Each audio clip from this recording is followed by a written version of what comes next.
এদিকে ঢাকার বাইরেও আজ মাঠে নামবে বিভিন্ন বিশ্ববিদ্যালয় এবং কলেজের শিক্ষার্থীরা।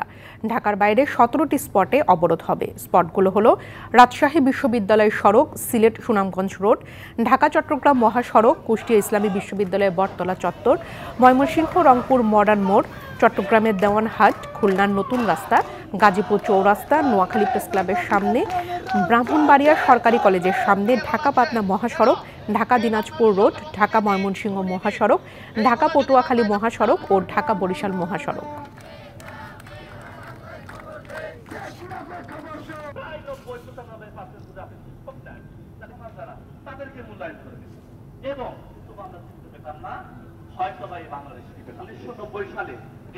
আন্দোলনে আমরা আইনে অনেক মুক্তিযোদ্ধারা সমর্থন জানিয়েছে। বড় রহমানের জীবনী কোনোদিন পড়ে নাই, তাদের এই বিষয়ে জানাতে আমাদের সাথে যুক্ত হচ্ছেন আমাদের সহকর্মীরা। শুরুতেই আমরা যাব চট্টগ্রামে আমাদের সহকর্মী মুজিবুল হকের কাছে। মুজিব, জানাবেন কোটা বিরোধীদের আজকের কর্মসূচির যে এক দফা দাবি, সেটি সেই লক্ষ্যে তারা আন্দোলন এতদিন চালিয়ে যাচ্ছিল। আজকে মূলত চট্টগ্রামের যে দেওয়ানহাট মোড়, সেই এলাকায় অবরোধ করার কথা রয়েছে। অর্থাৎ ঢাকা রাজশাহী সিলেট যে জায়গা থেকে ট্রেন ঢুকে, অর্থাৎ স্টেশনের কয়েক গজ দূরে এই সেই দেওয়ানহাট মোড়, সেই জায়গাটিতে অবরোধ করার কথা রয়েছে। তবে এখনও পর্যন্ত 10টায় তাদের আসার কথা থাকলেও ঠিক সেভাবে শিক্ষার্থীদের অংশগ্রহণ আমরা দেখতে পাচ্ছি না।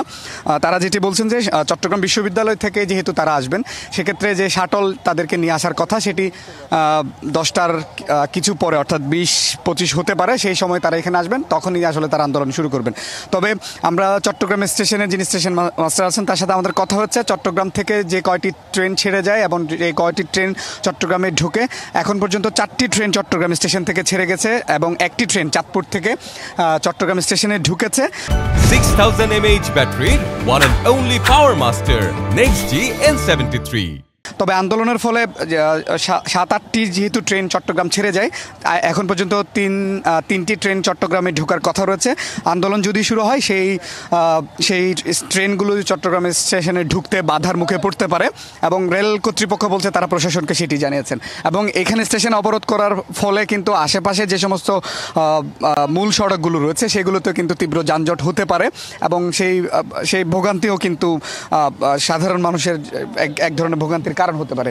তো সব মিলিয়ে শিক্ষার্থীরা এখনও আসেনি। ঠিক আসলে পরে তাদের কি দাবি অথবা কিভাবে আন্দোলনের গতিপথ নির্ধারিত হচ্ছে, সেটি তাদের মাধ্যমে জানানোর চেষ্টা করব। তো এই ছিল আমার কাছে চট্টগ্রাম থেকে খবর। মুজিব, আপনাকে ধন্যবাদ। এবার আমরা সাভারের খবর জানবো সহকর্মী শফি মাহমুদের কাছ থেকে। শফি, আজকে শিক্ষার্থীরা কি ধরনের কর্মসূচি পালন করছেন জানাবেন। আপনি জানেন যে গত কয়েকদিন ধরে কিন্তু সেন্ট্রালের যে নির্দেশনা, সেই অনুযায়ী জাহাঙ্গীরনগর বিশ্ববিদ্যালয়ের শিক্ষার্থীরাও তাদের আন্দোলন দাবি দেওয়া নিয়ে বিক্ষোভ কর্মসূচি পালন করে আসছেন। এবং আমি এই মুহূর্তে রয়েছে জাহাঙ্গীরনগর বিশ্ববিদ্যালয়ের প্রধান ফটকের সামনে। এর বাইরে কিন্তু আসলে ঢাকা আরিচা মহাসড়ক, যে মূল মহাসড়কটি, এই সড়কটিও কিন্তু গেল কয়েকদিন তারা আন্দোলনের অংশ হিসেবে বিভিন্ন সময় অবরোধ করে রেখেছেন। এই অবরোধ কর্মসূচি আজকেও রয়েছে। আজকে বেলা 10টার দিকে অবরোধ কর্মসূচি শুরু হওয়ার কথা থাকলেও কিন্তু এখন পর্যন্ত আমরা আসলে শিক্ষার্থীদের তেমন কোনো উপস্থিতি এখানে দেখতে পাইনি। তবে আমরা যারা আন্দোলনকারী শিক্ষার্থী রয়েছেন তাদের সাথে কথা বলে জানতে পেরেছি যে তারা ধীরে ধীরে ক্যাম্পাসের বিভিন্ন পয়েন্টে তারা জমায়েত হচ্ছেন এবং হয়তোবা বেলা 10:30 থেকে 11টা নাগাদ তারা এই ক্যাম্পাসের মূল ফটকের সামনে আসবেন এবং এই ঢাকা আরিচা মহাসড়ক অবরোধ করে তাদের যে বিক্ষোভ কর্মসূচি রয়েছে সেটি তারা পালন করবেন।